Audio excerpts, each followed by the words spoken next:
स्वागत प्रवचन के लिए जानकी शरण आचार्य जी का भी स्वागत है, धन्यवाद है। और अब मैं आज के मुख्य सारस्वत वक्ता जो हैं ऐसे डॉक्टर महादेव प्रसाद मेहता जी को निवेदन करता हूँ कि कृपया वो अपना सारस्वत व्याख्यान प्रदान करें। और पुनः एक बार दर्शकों का भी स्वागत करके आदरणीय कुलपति साहब के चरणों में प्रणाम करते हुए वाल्मीकि रामायण द्वारा व्यक्तित्व का इस विषय से सारस्वत व्याख्यान प्रदान करने हेतु डॉक्टर महादेव प्रसाद मेहता जी को निवेदन है। पूज्य वक्ता श्री सारस्वत वक्ता मेहता। व्याख्यान मध्ये अवसर प्राप्तः इति मे महत् सौभाग्य। संस्कृत श्री सोमनाथ संस्कृत विश्वविद्यालयस्य कुलपति पदे राराजमानाः श्री गोपबन्धु मिश्रा गुरुचरणाः, संस्कृति संरक्षकाः, संस्कृति संवर्धकाः, प्राध्यापकाः, संयोजकाः, अंतर्जाले स्थिताः संस्कृत अनुरागिणः, छात्राश्च, तेषां सर्वेषां चरणकमलेषु प्रणमामि। सौने जय सोमनाथ। सोमनाथ संस्कृत विश्वविद्यालयની એક શ્રૃંખલા ચાલી રહેલી છે, સંસ્કૃત સાહિત્યના માધ્યમથી વ્યક્તિત્વનો વિકાસ। એ જ વ્યાખ્યાનમાળામાં આજનો મારો વિષય છે, શ્રી વાલ્મીકી રામાયણ દ્વારા વ્યક્તિત્વનો વિકાસ। સાંપ્રત સમયમાં કોરોના મહામારીથી સમગ્ર વિશ્વ જજુમી રહ્યું છે, ત્યારે એક વ્યાખ્યાનના માધ્યમથી એક નવી ચેતના જગાડવાનો પ્રયાસ સોમનાથ સંસ્કૃત વિશ્વવિદ્યાલય કરી રહ્યું છે। અને હાલ વર્તમાન સંદર્ભમાં પણ આધુનિક મનોવિજ્ઞાનનું પણ માનવું એવું છે, આધુનિક મનોવિજ્ઞાનનો વિષય પણ એ જ છે, એમનું મહત્વપૂર્ણ કાર્ય પણ એ જ છે, વ્યક્તિનો વિકાસ નહીં, વ્યક્તિત્વનો વિકાસ। આધુનિક મનોવિજ્ઞાન એ જ માર્ગનું અવલંબન કરે છે, એ માર્ગનું અવલંબન આજે સોમનાથ સંસ્કૃત વિશ્વવિદ્યાલયના માધ્યમથી થઈ રહ્યું છે। વ્યક્તિત્વના વિકાસની બાબતોમાં બે બાબતો સ્પષ્ટ કરવી જરૂરી છે, ત્યારબાદ આપણે વિષયમાં પ્રવેશ કરશું। ને આજ બની શકે તો મારે એક જ શ્લોક ઉપર સંવાદ કરવો, વાલ્મીકી રામાયણના મહৎ અંશો આવી જાય એવી ચર્ચા કરવી છે। પ્રત્યેક વ્યક્તિના એક વિશિષ્ટ ગુણ હોય છે, એક વિશેષતા હોય છે, અને એ વિશિષ્ટ ગુણ અને વિશેષતાના કારણે આપણા સૌની વચ્ચે એક ભિન્નતા છે। અને દરેક વ્યક્તિમાં ગુણોનો સમુચ્ચય એ જ વ્યક્તિત્વનું પ્રતિબિંબ છે, અથવા એ જ વ્યક્તિત્વ છે। આમ તો તેમના આચાર, વ્યક્તિમાં આચારમાં, વિચારમાં, એના વ્યવહારમાં, એમની ક્રિયામાં જે દૃશ્યમાન થાય છે, તો સંસ્કૃતમાં કહે છે વ્યજ્યતે અનયા ઇતિ વ્યક્તિ। અને ગોપી ગીતમાં પણ વ્રજવનો કસામ વ્યક્તિ રંગતે કહ્યું છે, વ્યક્તિનો એક વાચસ્પત્યમ આધારિત થાય છે પ્રકાશ। અહીંયા વ્યક્તિત્વ એટલે પ્રકાશત્વ। દરેક જે વ્યક્તિના આંતરિક બાહ્ય ગુણો, આ બંનેના આધારે એની જે વ્યવહાર શૈલી છે એ સ્પષ્ટ દૃશ્યમાન થતી હોય અથવા પ્રગટ થતી। આજના દિવસે વાલ્મીકી રામાયણના માધ્યમથી રામનું માધ્યમ બનાવી એમના ગુણોનું અવલંબન કરી અને આપણા સૌના વ્યક્તિત્વનો વિકાસ થાય એમનું આપણે અવલંબન કરીશું। સૌથી પ્રથમ તો વાલ્મીકી રામાયણ આધારિત જ પ્રાય બીજા બધા ગ્રંથો છે। એમ પણ કહી શકાય કે રામચરિત માનસ તુલસીદાસજી કૃત છે એ પણ વાલ્મીક રામાયણ આધારિત જ છે। સંસ્કૃતમાં ઘણા બધા કાવ્યો, મહાકાવ્યો છે, રઘુવંશમ, એની સાથે ઉત્તર રામચરિતમ, ભટ્ટી કાવ્યમ, ચંપુ રામાયણ, આ બધા વાલ્મીકી રામાયણને અનુસંધાનમાં લઈ એનું અવલંબન કરીને આ બધા ગ્રંથોનું નિર્માણ કરવામાં આવ્યું છે। પ્રસન્ન રાઘવમ, ઉન્મત્ત રાઘવમ, ઘણા બધા ગ્રંથોમાં રામની વાત છે। આપણે જોવા જઈએ તો અરણ્યકાંડમાં, ભાગવતજીમાં બધામાં અધ્યાય હોય છે, પણ વાલ્મીકી રામાયણમાં સર્ગ છે। એટલે 37મા સર્ગમાં એટલે 37મા અધ્યાયમાં 13મા શ્લોકમાં રામજી વિશે સ્પષ્ટતા વાલ્મીકીજીએ કરી છે। રામો વિગ્રહવાન ધર્મ સાધુ સત્ય પરાક્રમ રાજા સર્વસ્ય લોકસ્ય દેવાનામ ઇવ વાસવ. રામજી છે સાક્ષાત ધર્મનું મૂર્તિમંત સ્વરૂપ છે. અને રામજીના જીવનમાં શું નથી? જો માતૃભક્તિ અને માતૃપ્રેમ જોવો હોય તો રામજીના જીવનમાંથી લઈ શકાય. પિતૃપ્રેમ અને પિતૃભક્તિ જોવી હોય તો રામજીના જીવનમાંથી લઈ શકાય. ભ્રાતૃભક્તિ રામજીના જીવનમાંથી લઈ શકાય. એક ભ્રાતા પ્રત્યે પ્રેમ કેવો હોવો જોઈએ રામજીના જીવનમાંથી લઈ શકાય. એક પ્રજા પ્રત્યે કેવો સ્નેહ, કેવો પ્રેમ હોય, કેવું દાયિત્વ હોય એ રામજીના જીવનમાંથી લઈ શકાય. એક સેવક પ્રત્યે, એક પત્ની પ્રત્યે, અરે પ્રકૃતિ પ્રત્યે પણ કેવો પ્રેમ હોય રામજીના જીવનમાંથી લઈ શકાય. અને આજે મારે જે વિષય લેવો છે એ વિષય છે તિરસ્કૃત થયેલા લોકો પ્રત્યેનો પ્રેમ રામજીનો. જે તિરસ્કૃત થયેલા હતા એ લોકોને પણ રામજીએ પ્રેમ આપેલો છે ને અપનાવ્યા છે. એમાંથી ક્યારે આપણે વિચારતા હોઈએ છીએ કે તિરસ્કૃત થયેલા લોકોના જીવનમાંથી શું ગુણો પ્રાપ્ત થાય છે. પણ આજે એક એવું ચરિત્ર જે વારંવાર કલંકિત અથવા દૂષિત થયેલું છે, જેનાથી ઘણા બધા લોકો અનભિજ્ઞ, તો એ તિરસ્કૃત થયેલા ચરિત્ર પ્રત્યે મારી થોડીક સ્નેહ વૃત્તિ છે. એટલે આજે હું મોટાભાગના રામાયણના પ્રસંગોને જોડીને એક જ આ ચરિત્ર ઉપર અને એક જ એ શ્લોક ઉપર એમાંથી ઘણા બધા ગુણોનું અવલંબન કરીને આપણા વ્યક્તિત્વનો વિકાસ થાય એવો હું આગ્રહ રાખીશ. એટલે આપણે તિરસ્કૃત થયેલા પાત્રના ગુણોનું અવલંબન કરીએ. અને એમનું પાત્ર છે અહલ્યા ચરિત્ર. અહલ્યા ચરિત્ર કાંડમાં 48મા અધ્યાયમાં એટલે 48મા સર્ગમાં 30, 31 અને 32 શ્લોકો છે. આ માધ્યમથી આપણે ગુણોનું અવલંબન કરી શકીએ. આ ત્રણેય શ્લોક શાપ આપનારા છે. એમાં ખાસ કરીને ગૌતમ ઋષિએ જે શાપ આપેલો છે અને એ શાપમાં મને વરદાન જોવા મળે છે. મને વરદાન મારે જોવા છે, આજે પ્રકટ પણ કરવા છે. કદાચ અહલ્યાના વ્યક્તિત્વનો વિકાસ તો આ શાપના કારણે. જે આ એક શ્લોક છે, આ એક જ શ્લોક ઉપર આપણે વારંવાર દ્રષ્ટિપાત કરશું, વારંવાર આ જ શ્લોકનું અવગાહન કરશું, વારંવાર આ જ શ્લોકનું આપણે આચમન પણ કરશું. મને આ પ્રિય શ્લોક છે. જ્યારે એ 3 શ્લોકોમાં શાપ આપે છે ત્યારે ત્રીજા શ્લોકમાં કહે છે કે એ દશરથના પુત્ર રામ જ્યારે આ ઘોર વનમાં પાદાર્પણ કરશે ત્યારે તમારે એમ કરવાનું છે. અને સ્પષ્ટતા સાથે વાલ્મીકજી લખે છે, તસ્યા તિથેન દુર્વૃત્તે લોભ મોહ વિવર્જિતાઃ મત્સકાશમ મુદાયુક્તા સ્વં વપુર્ધારયિષ્યસી. અહીંયા ખૂબ સ્પષ્ટતા સાથે વાલ્મીકીજી લખે છે, તસ્ય આતિથ્યેન, તેમના એ રામજીના આતિથ્ય દ્વારા તમે હે દુર્વૃત્તે, હે દુર્વૃત્તિ ધારણ કરનારી, હે દુરાચારિણી. ગૌતમ એના પત્નીને કહે છે કે હે દુર્વૃત્તિ ધારણ કરનારી, હે દુરાચારિણી, જ્યારે રામનું આતિથ્ય સત્કાર તું કરીશ, તસ્ય આતિથ્યેન, એના આતિથ્ય દ્વારા લોભ મોહ વિવર્જિતાઃ, આતિથ્યથી લોભ અને મોહ બંને દૂર થઈ જશે. અને મુદાયુક્તા, પ્રસન્નતા યુક્ત મત સકાશમ, મારી પાસે આવી અને સ્વમ વપુહુ, તારું સ્વરૂપ, તારું મૂળ શરીર અને ધારયિષ્યસી, તું ધારણ કરીશ. ત્યાં આ શ્લોકના સેજ ઊંડાણમાં જશું તો અહીં ગૌતમનો શાપ નથી, પણ અહલ્યા માટે વ્યક્તિત્વનો વિકાસ છે. અને આપણા સૌ માટે એટલું કહીએ ને હિમાલય ઉપર જતા રહ્યા, હિમાલયના શિખર ઉપર તપસ્યા માટે ગૌતમ.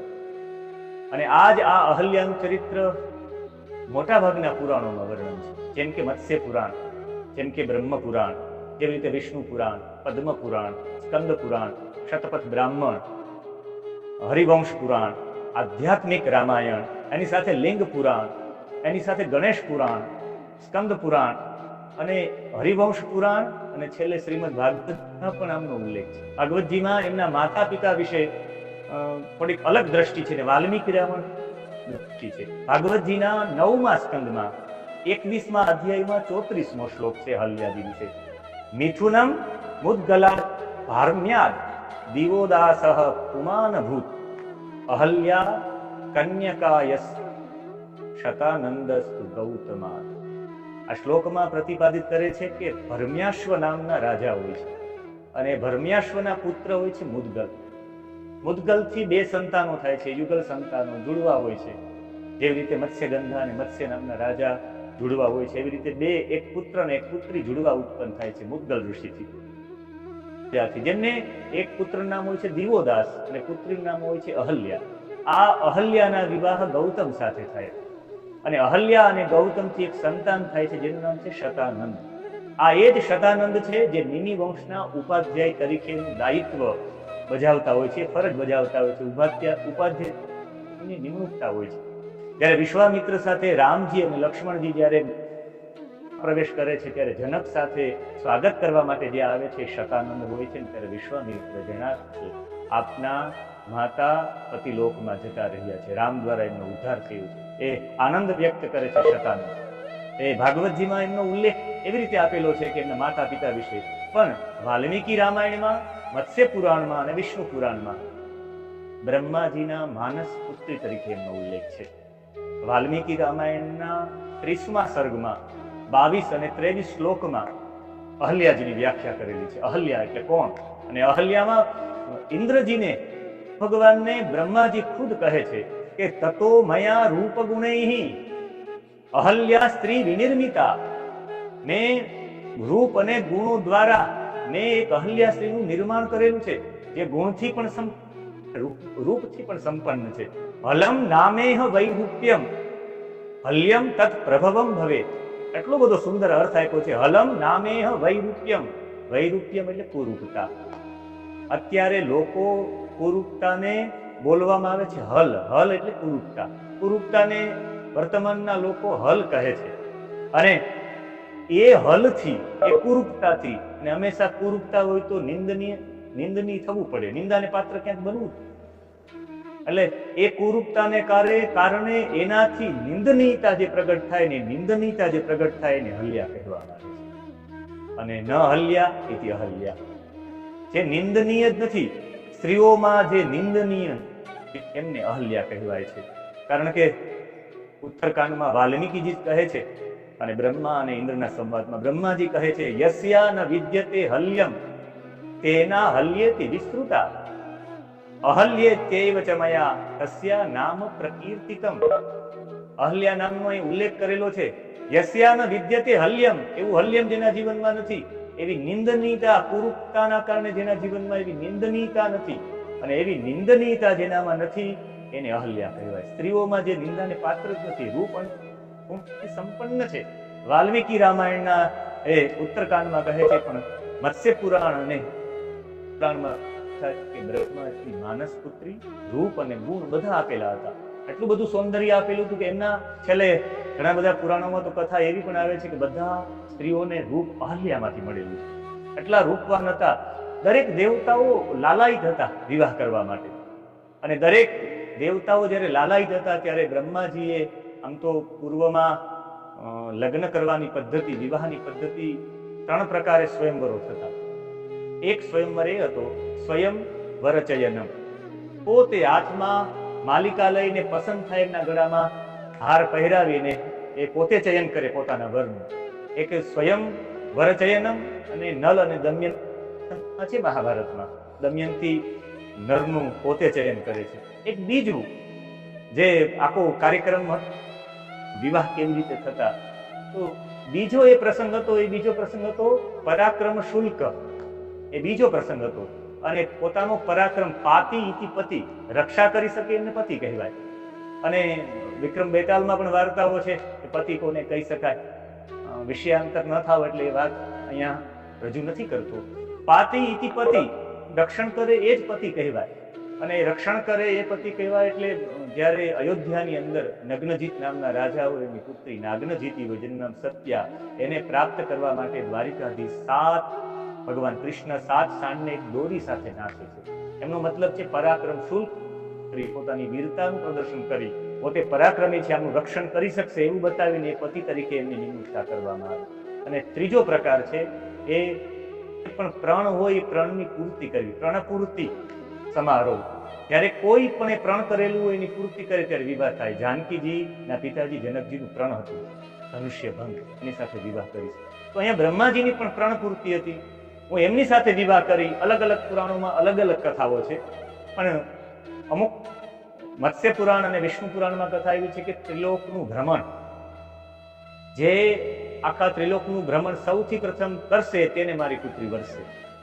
એક પુરાણની કથા એ પણ છે કે સૌથી પ્રથમ જે આ પૃથ્વીની પરિક્રમા કરશે એ મારી પુત્રીને વરસે.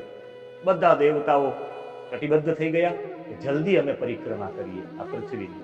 એમાં જેટલી ચમત્કાર શક્તિઓ ઇન્દ્રની હતી, ઇન્દ્રે તમામ ચમત્કાર શક્તિઓનો પ્રયોગ કરી અને પૃથ્વીની સૌથી પ્રથમ પરિક્રમા કરી અને બ્રહ્માજી પાસે હાજર થઈ ગયા કે સૌથી પ્રથમ પરિક્રમા મેં પૂર્ણ કરી. અને એ સમયે બ્રહ્માજી પોતાની દીકરીનો હાથ અહલ્યા એને ત્યાર પણ હતા.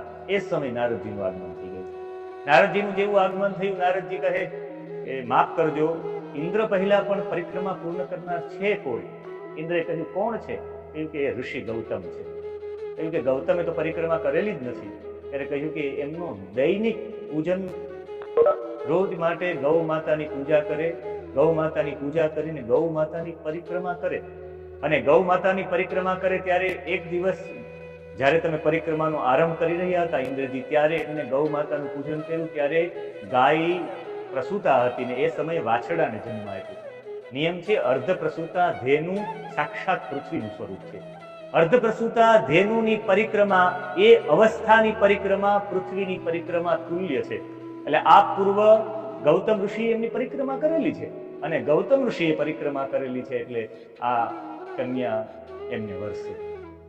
ને ઇન્દ્ર ત્યાંથી દુઃખી થઈ રોષે ભરાયા નીકળી ગયા અને ગૌતમ ઋષિને બોલાવીને વિવાહ કરી દેવામાં આવ્યા છે. અહીંયા જે અહલ્યા એ અધ્યાત્મ રામાયણમાં જોવા જાય તો એ બુદ્ધિનું પ્રતીક છે. અહલ્યા એટલે બુદ્ધિ, અને આ આખા શરીરમાં સુંદરમાં સુંદર કાંઈ હોય તો એ બુદ્ધિ છે. અને એ બુદ્ધિના વિવાહ કોઈ ભોગી સાથે થાય તો સમષ્ટિને ભોગવવું પડે, અને જો બુદ્ધિના વિવાહ કોઈ યોગી સાથે થાય, કોઈ તપસ્વી સાથે થાય, ત્યારે બુદ્ધિ ભોગવવા માટે વપરાય ત્યારે સમષ્ટિને ભોગવવું પડે. સૌથી વધારે બુદ્ધિશાળી હશે ને એ ભોગવાદી હશે ત્યારે સૌથી મોટો ભ્રષ્ટાચાર એ જ કરશે. મોટા ભાગના કહેવાતા બુદ્ધિશાળીઓ જ્યારે ભ્રષ્ટાચારીઓ બને છે, જ્યારે આતંકવાદનો સહારો લે છે, ત્યારે સમષ્ટિને એમનું બહુ મૂલ્ય ચૂકવવું પડે છે. એટલે તપસ્યા સાથે જો બુદ્ધિ જોડાય તો બધાને પરિમાર્જન કરનારી બને. એટલે અહીંયા બુદ્ધિને તપસ્યા સાથે જોડી છે. અને એ જેવા જ એમના વિવાહ થઈ, અહલ્યાના લગ્ન થયા વર્ષો સુધી તપસ્યામાં બંને ગૌતમ અને અહલ્યા રહ્યા છે. પણ અહીંયા મત્સ્ય પુરાણમાં એક કથા આવે છે કે બ્રહ્મ પુરાણમાં પણ કથા છે કે વારંવાર વચ્ચે વચ્ચે ઇન્દ્ર એમના આશ્રમે આવતા, અને આશ્રમમાં આવવાના કારણે વારંવાર મળવાના કારણે, આ આંખો મળવાના કારણે ક્યાંક ખૂણામાં, ક્યાંક એવી જગ્યાએ અહલ્યાના ખૂણામાં વૈભવ પ્રત્યેનું આકર્ષણ હશે, ક્યાંક ખૂણામાં એનો વિચાર, મારું માગું આમની સાથે હતું, લાલાયિત હતા ઇન્દ્ર મારી સાથે લગ્ન કરવા માટે, ક્યાંક ખૂણામાં એવું હશે. અને એ પ્રત્યેનો વિચાર એમણે કર્યો છે, વિચાર ભારી બની જાય છે. ક્યારેક ક્યારેક ઘણા લોકો એવું કહે છે કે આવો વિચાર કરવાની શું જરૂરિયાત છે, પણ હું એટલું કહીશ કે ભારત મહાસત્તા બનશે એનું કારણ છે, ઘણા લોકોના તર્ક છે કે ભારત મહાસત્તા બની નશે કે આપણી પાસે ક્યાં અણુશક્તિઓ, પરમાણુ શક્તિઓ, આપણી પાસે ક્યાં આધુનિક ઉપકરણો એવા છે, ક્યાં એવું સૈન્ય છે, ક્યાં એવા સંશોધનો છે. પણ એટલું કહી શકીશ કે અત્યારે વર્તમાનમાં એને ચંદ્ર ઉપર પ્લોટની ખરીદી કરેલી હોય છતાં પણ ડિપ્રેશનમાં આવીને આત્મહત્યા કરી દે તો એટલું ચોક્કસ કહી કે ત્યાં વિચારોની ખામી છે. આખા સમગ્ર વિશ્વને વિચાર મેળવવા માટે ભારતનું જ અવલંબન કરવું પડશે, એના જ આશ્રયમાં આવવું પડશે, અને ભારત વૈચારિક બળ ઉપર મહાસત્તા બનશે. ત્યારે મોટા મોટા હુમલાઓ થયા ત્યારે પણ ભારતના લોકોએ જ વૈચારિક રીતે એમને દ્રઢ કર્યા છે. એટલે તો મારે વિચાર વિશે મને નથુરામ શર્માજીનું નાથ ચરિતામૃત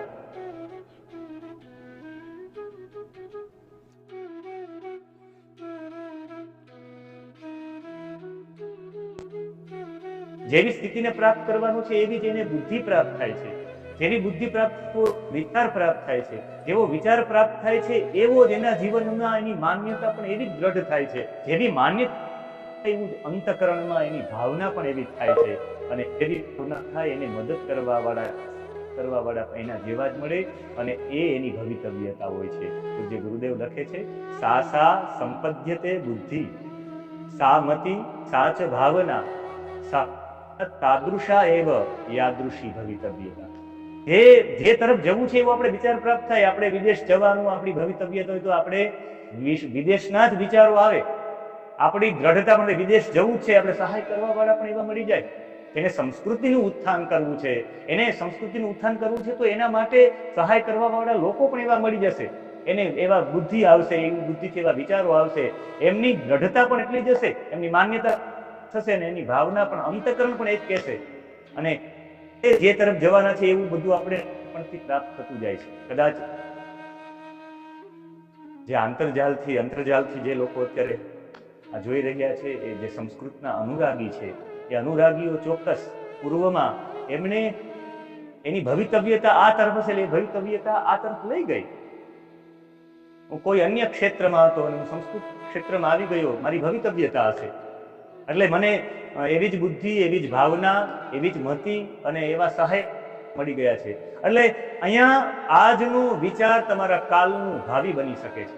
એટલે કોઈ દિવસ નબળું વિચારો નહીં. તમે આજે જે વિચારો છો એટલે જ આપણા ઋષિઓએ મહાભારતીને પરમ વૈભવના શિખર ઉપર વિરાજિત થાય એવા વિચારો કર્યા છે. એ વિચાર ભાવિ બનશે અને એ થશે જ, એમાં કોઈ શંકાને સ્થાન નથી. આજનો વિચાર ભાવિ બની જાય છે એટલે જ આપણા ઋષિઓએ માગેલું છે દેવતાઓ પાસે કે હે દેવતાઓ, ગૃહયશ્ચમે, જવાચમે, માખાચમે, તિલાચમે, મુદ્ગાશ્ચમે, ફલવશ્ચમે, પ્રિયંગવશ્ચમે, અણવશ્ચમે, શ્યામાકાશ્ચમે, નીવારાશ્ચમે, ગોધુમાશ્ચમે, મસુરાશ્ચમે, યજ્ઞેન કલ્પનતામ. અમને અમારા પુરુષાર્થથી, યજ્ઞથી અમે આવી કલ્પના કરીએ છીએ, અમને પ્રાપ્ત થાય, અમને જવ પ્રાપ્ત થાય, અમને કમોદ પ્રાપ્ત થાય, અમને મુદગા એટલે મગ પ્રાપ્ત થાય, અમને માખા અડદ પ્રાપ્ત થાય, અમને મસૂરની દાળ પ્રાપ્ત થાય, અમને ગોધુમ એટલે ઘઉં પ્રાપ્ત થાય. આ ઋષિઓની કલ્પના છે. અને ઋષિઓની કલ્પના પણ છે કે આનો ભદ્રાહ ક્રતવો જંતુ વિશ્વતો દબ્ધાસો અપરિતાસ ઉદ્વિદઃ આયંતુ ભદ્રાહ ક્રતવઃ વિશ્વતઃ. ચારે તરફથી ભદ્રાહ ક્રતવઃ આયંતુ, અમને ચારે તરફથી કલ્યાણકારી વિચારો પ્રાપ્ત થાય. પણ એ વિચારો સામાન્ય નહીં, અપરિતાસ. પરિતાસ એટલે જાણેલા, અપરિતાસ એટલે કોઈ જાણેલા ન હોય એવા ગેબી, એને કહેવાય રહસ્યમય વિચારો અમને પ્રાપ્ત થાય. અને એ વિચારો પ્રાપ્ત થાય, એ વિચારો પાછા કેવા અદબ્ધા સહ. દબ્ધ એટલે વિઘ્ન કરનારા, અને દબ્ધા સહ એટલે વિઘ્ન કરનારા, અને અદબ્ધા સહ એટલે વિઘ્ન કરનારા નહીં. એ જ વિચારો તમારા વિચારો છે જે તમારા આચરણમાં ઉતરે. એ જ તમારા વિચારો છે. વિચારો જ્યારે આચરણમાં આવે ત્યારે જ એ વિચારો વિઘ્ન વિનાના વિચારો છે. એટલે અમારા વિચારો જે આવે અમારા આચરણમાં પણ આવે. અને એક વિચારથી અમે સંતુષ્ટ ન થઈ.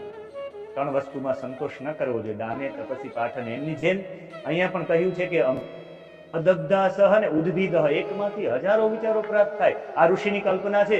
એટલે એ વિચારોના બળ ઉપર ભારત મહાસત્તા બની શકશે. અહીંયા અંતકરણમાં ક્યાંક વિભવનું આકર્ષણ હતું, ક્યાંક એવું હતું કે મારું માગવું હતું, મારા પ્રત્યે આકર્ષિત હતા, સૌથી પ્રથમ પરિક્રમા પૂર્ણ કરવા માટે હતા.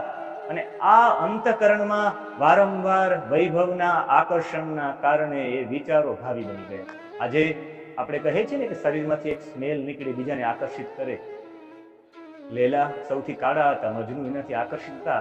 એના શરીરની અંદરથી એક સ્મેલ, એક ગંધ, અને એ ગંધ છે વિચારોના આંદોલન થાય. આજે તમે યમ યમ ચિંતયતે કામમ, માર્કંડેય કહે છે, તમે જેવો વિચાર કરો એ કાલનું ભાવિ બની જાય છે. આ જ વિચાર અહલ્યા માટે ભાવિ બની ગયું અને ઇન્દ્રને પ્રેરિત કર્યા છે ત્યાં આવવા માટે. બ્રહ્મ મુહૂર્તમાં જ્યારે આવે છે ઇન્દ્ર, ને ત્યારે એનું એક નેત્ર ફૂટી ગયું છે. મારે અહીંયા ઉલ્લેખ કરવો છે કે વૈરાગ્યનું, માણસને 4 ચક્ષુ હોય છે. ચતુષ્પાદ, મનુષ્ય પણ ચતુષ્પાદ છે. એમ 4 ચક્ષુ છે ને, 2 છે અને 2 અંતઃકરણના ચક્ષુ છે. એ ચક્ષુનું નામ છે જ્ઞાન અને વૈરાગ્ય. ક્યાંક વૈભવનું ચિંતન, ક્યાંક વૈભવનું આકર્ષણ અહલ્યાની એક આંખ ફોડી નાખી છે. એક આંખ ફૂટી ગઈ છે, વૈરાગ્યની આંખ, સતત વૈભવ ચિંતનના કારણે. એ ચિંતનનો એ ત્યારનો વિચાર એનું ભાવિ બની ગયું. એટલે વૈરાગ્યની જ્યાં આંખ ફૂટી જાય, અને વૈરાગ્યની આંખ ફૂટી જાય પછી જ્ઞાન ટકી રહેતું નથી. એટલે જ મને એવું લાગે અમારા વારાણસી ભગવાન વિશ્વનાથ વિદ્યા કામસ્તુ ગિરીશમ, વિદ્યાના પ્રદાતા એવા મહાદેવજીએ પણ મા પાર્વતી પાસે ભિક્ષા માંગી છે. પણ એના માટે જ્ઞાન વૈરાગ્ય સિદ્ધિયર્થમ ભિક્ષાન દેહી ચ પાર્વતી. અહીંયા ભિક્ષા માંગી જ્ઞાન અને વૈરાગ્યના સિદ્ધિના અર્થ માટે ભિક્ષા માંગેલી છે. એમનો મતલબ છે વૈરાગ્યની ભૂમિકા ઉપર, વૈરાગ્યની ભૂમિ ઉપર તમે જ્ઞાનનું બીજ સંરક્ષણ કરી શકો. વૈરાગ્ય ન હોય તો જ્ઞાન ટકી શકતું જ નથી. વૈરાગ એટલે જ ભક્તિના બંને પુત્રો છે, જ્ઞાન અને વૈરાગ્ય, અને એના વિના ભક્તિ છે એ વાંજણી છે. અહીંયા એ સમયે વૈરાગ્યનું નેત્ર ફૂટી ગયું છે, અને વૈરાગ્યનું નેત્ર ફૂટી ગયું હું એક વાક્યમાં કહી શકું તો વૈરાગ્યનો અભાવ, ત્યારે વૈરાગ્યનો અભાવ થાય ત્યારે મોહ જાગૃત થાય છે. અહીં મોહ જાગૃત છો, વૈરાગ્યનો અભાવ છે. અને જ્યારે જ્ઞાનનો અભાવ થાય ત્યારે લોભ ઉત્પન્ન થાય છે. જ્ઞાનનો અભાવ જ લોભ છે અને વૈરાગ્યનો અભાવ જ મોહ છે. અહીંયા વૈરાગ્યની આંખ ફૂટી ગઈ છે એટલે એને મોહ જાગવાના કારણે ગૌતમનું રૂપ ધારણ કરીને આવ્યા છે. ગૌતમ પહોંચી ગયા છે તીર્થ સ્નાન માટે, ને અહીંયા ગૌતમનું રૂપ ધારી ઇન્દ્ર જ્યારે પ્રવેશ કરે ત્યારે વિજ્ઞાએ ઓળખી ગયા છે. વાલ્મીકી સ્પષ્ટતા કરે છે, એ જાણી ગયા છે કે આ ઇન્દ્ર જ છે, કારણ કે મનુષ્ય અને દેવતાઓના લક્ષણો બતાવ્યા છે. એના અશ્વેદ, દેવતાઓ અશ્વેદ હોય એને પરસેવો જ ન થાય, અને પરસેવો થાય તો દુર્ગંધ આવે. એટલે એ ઓળખી ગયા હતા એને પ્રતિબિંબ બનાવવું હોય દેવતાઓને, દેવતાઓની આંખ પલક ન કરે, દેવતાની માળા કોઈ દિવસ મુરઝાયેલી ન હોય, એ ધરતી થોડાક ઊંચા ચાલતા હોય, આ બધા લક્ષણોથી વિદિત હતી અહલ્યા. અને કદાચ એ સ્થિતિમાં પણ એવી માંગણી કરવામાં આવે તો જો જ્ઞાનવાળી હોય, જ્ઞાનવતી, તો કહી દે કે મારા પતિ હોવા છતાં પણ આ બ્રહ્મમાં આપની જે આ માંગણી છે અયોગ્ય છે. એમનાથી પણ વાલ્મીકી રામાયણમાં ઇન્દ્ર એમને કહે છે કે ઋતુકાલમ પ્રતિક્ષંતે નાર્થિના સુસમાહિતે. સુસમાહિતે એવું સંબોધન કર્યું છે, કહ્યું કે સારી રીતે સદા માટે સાવધાન રહેવા. સમાહિતે, સુસમાહિતે, સારી રીતે સદા માટે સાવધાન રહેનારી હે સુંદરી. અપ્રતિક્ષંતે અર્થિનઃ, જે રતિની ઈચ્છા વાળો પ્રાર્થી જે પુરુષ છે, કામી પુરુષ છે, ન પ્રતિક્ષંતે ઋતુકાલમ, ઋતુકાળની પ્રતીક્ષા નથી કરતો. આપ ખૂબ સમજદાર છો, સાવધાન રહેનારા છો, એટલે આપ સાથે હું સમાગમની ઈચ્છા કરું છું, એવો પ્રસ્તાવ એમણે મૂક્યો. ને એ સમયે વૈરાગ્યનું નેત્ર ફૂટેલું હતું. વાલ્મીકી રામાયણના આ ચરિત્રમાંથી વ્યક્તિત્વ વિકાસ કેવી થઈ શકે એ સંપાદિત કરવું છે. વૈરાગ્યનું નેત્ર ફૂટેલું હતું એટલે જ્ઞાન રહ્યું નહીં. જ્ઞાન અને વૈરાગ્યના અભાવમાં લોભ અને મોહ. એટલે મેં એ શ્લોકનું અવલંબન સૌથી પ્રથમ કહ્યું, તસ્યાતિથ્યેન દુર્વૃત્તે લોભ મોહ વિવર્જિતાઃ મત સકાશમ મુદા યુક્તા સ્વમ વપુર ધાર ઈષ્યસી. આ શ્લોક ઉપર જ વધારે પડતો ભાર આવ્યો, કારણ કે લોભ અને મોહ એ તું ક્યારે દૂર થઈ જાય? રામજીના આતિથ્યથી. અને આ લોભ મોહનો પ્રવેશ ક્યારે થાય? ત્યારે જ્ઞાનનો અને વૈરાગ્યનો અભાવ હોય ત્યારે. એ સમયે વૃત સંપન્ન, ગૌતમ ઋષિ માટે શબ્દ વાપર્યો છે. વૃત સંપન્ન એટલે સદાચારથી સંપન્ન વ્યક્તિ છે. હું ગોળ ન ખાતો હોઉં તો બીજાને સલાહ આપી શકું.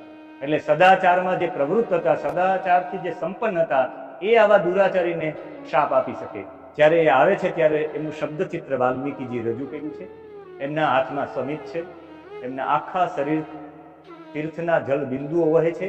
એટલે સચૈલ સ્નાન કરેલું છે, વસ્ત્ર સાથે સ્નાન કરેલું છે, તીર્થ સ્નાન, તીર્થથી ભીંજાયેલા છે. અને પોતાનું જ સ્વરૂપ સામે જોતા ઇન્દ્રે ગૌતમનું શરીર ધારણ કરેલું જોતા જ એમને શાપ આપ્યો છે. શાપ આપીને કહ્યું છે વાલ્મીકી રામાયણમાં, વાલ્મીકી જે કહે મમ રૂપમ સમાસ્થાય કૃતવાન અતિ દુર્મતે અકર્તવ્યમ ઇદમ યસ્માદ વિફલસ્ત્વમ ભવિષ્યસી. તે મારું રૂપ ધારણ કરેલું છે હે દુર્મતી વાળા, અને તે એવું કાર્ય કર્યું છે જે અકર્તવ્યમ, એ કરવા ન યોગ્ય કાર્ય કર્યું છે, ને આ કાર્ય કરવાના કારણે મારું રૂપ વિફલસ્ત્વમ ભવિષ્યસી, હું વિફલ થઈશ. અને વિફલ એટલે એ સમયે ફળ વિનાના, એ સમયે અંડકોશ વિનાના થઈ ગયા છે. વાલ્મીકી રામાયણમાં એનો ઉલ્લેખ છે. એ સમયે અંડકોશ વિનાના થઈ ગયા છે. ને જેવો શાપ મળી ગયો, હવે મૂળ વાત હવે છે એ જતા રહ્યા. ગૌતમે શ્રાપ આપી દીધો ઇન્દ્રને. એ શાપ આપવાના કારણે ગુજરાતીમાં શ્રાપ કહીએ છીએ, સંસ્કૃત અને હિન્દીમાં શાપ કહેવામાં આવે છે. અહીંયા એ શાપ પ્રાપ્ત થવા સાથે નીકળી ગયા, પણ એ સમયે પોતાના પત્ની હાથ જોડી ઉભા રહ્યા છે સામે. દરેક પુરાણોનું અવલંબન કરીએ તો એક પણ બોલેલા છે ને એનો મતલબ છે મોહ, લક્ષણ. એને સ્વીકાર કરી લીધો, અને સ્વીકાર કરી લીધો. તથા ક્ષપ્વા સવૈ શક્રમ, તથા ક્ષપ્વા ચવૈ શક્રમ ભાર્યામ અપી ચ શપ્તવાર, ભાર્યામ અપી ચ શક્તવાન. એને શક્રને તો શાપ આપેલો જ છે, પણ ભાર્યામાં પોતાની પત્નીને પણ શાપ આપ્યો.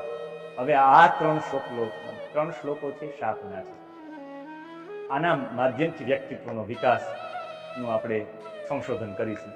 અહીંયા શ્રાપ આવ્યો છે, ઇહ વર્ષ સહસ્ત્રાણી બહુની નિવસિષ્યસી. કહ્યું છે કે તારે અહીંયા હજારો વર્ષ સુધી રહેવું પડશે. એને સંબોધન કર્યું એટલે હું રહીશ નહીં એવી સ્પષ્ટતા છે. અહીંયા પતિનો વિયોગ પ્રથમ જ. એ 1 વર્ષ માટેની 2 વર્ષ માટેની હજારો વર્ષ સુધી તારે અહીંયા નિવાસ કરવાનો છે. નિવસિષ્યસી બહુની વર્ષ સહસ્ત્રાણી, હજારો વર્ષ સુધી તારે અહીંયા રહેવાનું છે. હું તારાથી દૂર રહીશ, તારે જ રહેવાનું છે અહીંયા, હું તો જતો રહીશ. પતિનો વિયોગ અને પ્રતીક્ષા, 1000 વર્ષ સુધી પતિની પ્રતીક્ષા, અને પછી અને હંમેશા જે પ્રતીક્ષા કરે એમને પરમેશ્વર મળે. અને જ્યારે પ્રતીક્ષા કરે છે ગોપીઓ, ત્યારે પણ ભગવાન એમને મળે છે. એમ જ પ્રત્યાઘાત સહે તે પ્રતિમા બને. જે કાણાની વેદના સહન કરે કાનાની વાંસળી બને. અને જે પીડા વેઠે તેને પુરસ્કાર મળે. અને એવો પુરસ્કાર મળે એટલે અહીં પીડા વેઠી, હું તારાથી દૂર. અને ફક્ત એટલું જ નહીં, બીજા શ્લોકમાં તો એનાથી વિશેષતા દર્શાવી છે. બીજા શાપ આપતા કહે છે ગૌતમ મુનિ કે વાત ભક્ષા નિરાહારા તપ્યંતી ભસ્મ શાયિની અદ્રશ્યા સર્વભૂતાનામ આશ્રમેસ્મિન વસિષ્યસી. આમણે કહ્યું તારે આશ્રમમાં જ વાસ કરવાનો છે. પણ કેવી રીતે? વાત ભક્ષા અને પછી નિરાહારા. ક્યારેક એવું લાગે કે વાત ભક્ષા કહી દીધું પછી નિરાહારા બોલવાની જરૂરિયાત ન હતી. વાયુનું જ ભક્ષણ કરશો તમે ખાલી. જો વાયુનું જ ભક્ષણ કરો તો ત્યાં આહારની વાત જ નથી આવતી. તો પાછળ નિરાહારા શબ્દ આપવાની જરૂરિયાત ન હતી. પણ નિરાહારાનો મતલબ છે આહાર ફક્ત અહીંયાથી જ નથી લઈ શકાતો. આહાર અહીંયાથી પણ લઈ શકાય, અહીંયાથી પણ લઈ શકાય, અહીંયાથી પણ લઈ શકાય. સારા વિચારોથી આહાર મળે છે, સારી વાતો શ્રવણ કરવાથી આહાર મળે છે, સારા દ્રશ્યો જોવાથી આહાર મળે છે. ક્યારેક IPLની મેચ હોય તો આપણે ભૂખ નથી લાગતી. ક્યારેક સારી કથા શ્રવણ કરવા માટે જઈએ, સારું વ્યાખ્યાન ચાલતું હોય તો ભૂખ નથી લાગતી. એનો મતલબ છે આહાર લેવાની પ્રક્રિયા બધી જગ્યાએથી છે. બીજો કોઈ આહાર લેવો નહીં એટલે આંખથી પણ કંઈ જોવું નહીં, કાનથી બીજું કંઈ સાંભળવું નહીં, બીજો કોઈ વિચાર કરવો જ નહીં, ખાલી નાકથી જ ગ્રહણ કરવી. એટલે વાયુ ભક્ષા એવો શબ્દ, વાત ભક્ષા શબ્દ વાપર્યો છે. વાયુ ભક્ષણ વાત નિરાહારા, બીજા કોઈથી આહાર લેવો નહીં એટલે બીજા કોઈ આંખથી કંઈ જોવું નહીં, કોઈનું કંઈ સાંભળવું નહીં, બીજો વિચાર કરવો નહીં. એવી રીતે રહેવું. તપ્યંતી, એવી રીતે કષ્ટ ભોગવવું અને તપ કરવું. અહીંયા 2 શબ્દો વાપરેલા છે.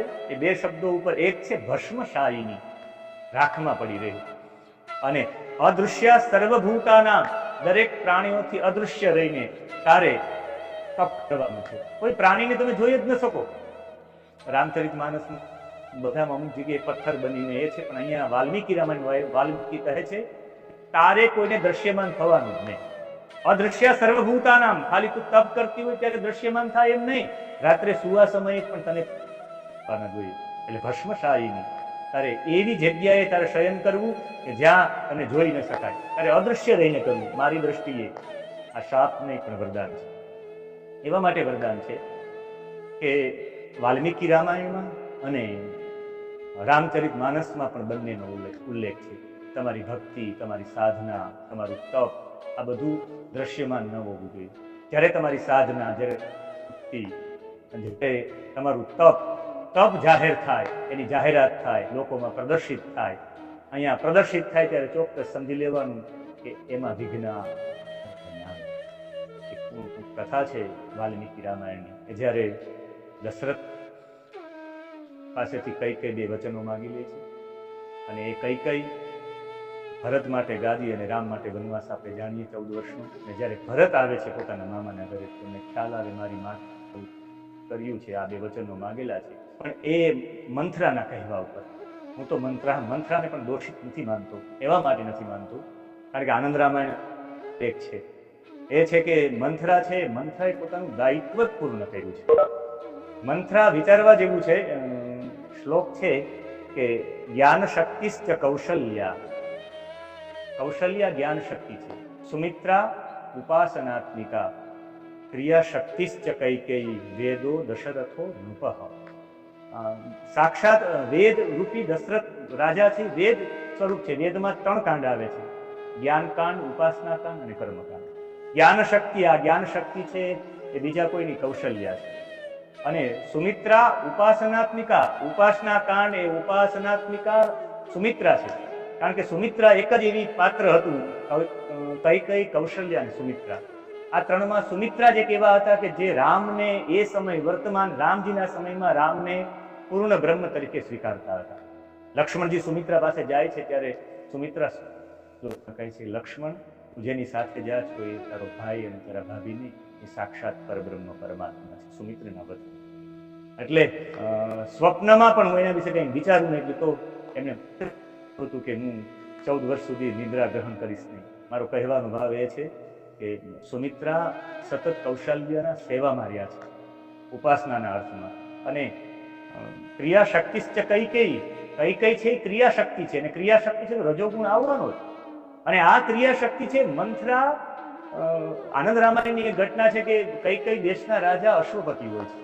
અશ્વપતિ પાસે દશરથ જાય છે કઈનો હાથ માંગવા માટે. વશિષ્ઠજીની પણ હાજરી હોય છે. વશિષ્ઠજીની હાજરી હોય છે ત્યારે લગ્ન માટે પ્રસ્તાવ મૂકે છે. ત્યારે અશ્વપતિનો એક પૂર્વનો આપણે કહ્યું ને કે દરેક માટે એક પ્રણ લીધેલું હોય. પ્રણ પૂર્તિ હતી કે મારી દીકરીનો દીકરો ગાદીપતિ બને તો હું એમના વિવાહ કરાવડાવું. ત્યારે દશરથજીએ વશિષ્ઠની હાજરીમાં કહ્યું કે મને સુમિત્રા અને કૌશલ્યાથી તો સંતાન થતું નથી, એટલે આનાથી થશે તો એ જ ગાદીપતિ બનશે. અને એ સમયે વિવાહ કર્યા ત્યારે એક સુરૂપ સાથે કુરૂપ મંથરાને મોકલવામાં આવે છે. અને એ મંથરાને મોકલવાનું કારણ હતું કે મારી દીકરી ભોળી છે, એને રાજનીતિનો ખ્યાલ નહીં હોય, એટલે તારે જવાનું છે.